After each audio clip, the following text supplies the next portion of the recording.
കണ്ട പുതിയ സാധനം ഇന്നലെ വാങ്ങിച്ചു. കൂതറ സാധനം. ഇത് കണ്ട, ഇത് ബ്രാൻഡ്. ബ്രാൻഡ് ഇവിടെ ചന്തയെന്ന് വാങ്ങിച്ച സാധനം. സിമ്പല് നോക്ക്, ബ്രാൻഡിന്റെ സിമ്പല് നോക്ക്. പേരില്ലാത്ത സാധനം. നിന്നെ പോലെ ഫുട്പാത്തിൽ നിന്ന് ബംഗാളിയുടെ കയ്യിൽ നിന്ന് മേടിച്ചതല്ല, ബ്രാൻഡ് ട്രെൻസിന്ന് മേടിച്ചത്. ചന്ത പോയി വാങ്ങിച്ചാൽ ഇതിന്റെ അമ്മച്ചിമാർക്ക് അടത്തുനിന്ന് പിടിക്കുന്ന തുണിയാണ്. നിന്റെ എന്തിനാണ് കക്കൂസിന്റെ സാധനം? ക്വാളിറ്റി നോക്കണം, ക്വാളിറ്റി. എന്റെ ഉടുപ്പിനെ കുറ്റം പട്ടി. നീ ഇവിടെ നിൽക്കുന്ന എന്തിനെന്നെ അടിച്ചു സംസാരിച്ചത്? ഞാൻ തിരിച്ചടിച്ച് സംസാരിച്ചില്ലെങ്കിൽ ശരിയാവൂല. ഓടാ, ഞാൻ ഇവിടെ നിൽക്കായിരുന്നടാ. എന്തിനെന്നെ അടിച്ചത്? നേരത്തെ അടിച്ചതിന്റെ പ്രതികാരം വീട്ടിലായിരിക്കും. സുഖം തന്നെ. നിനക്ക് സുഖം തന്നെ, അമ്മയ്ക്ക് സുഖം തന്നെ, അച്ഛന് സുഖം തന്നെ.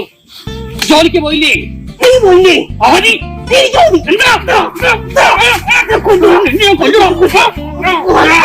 A few moments later.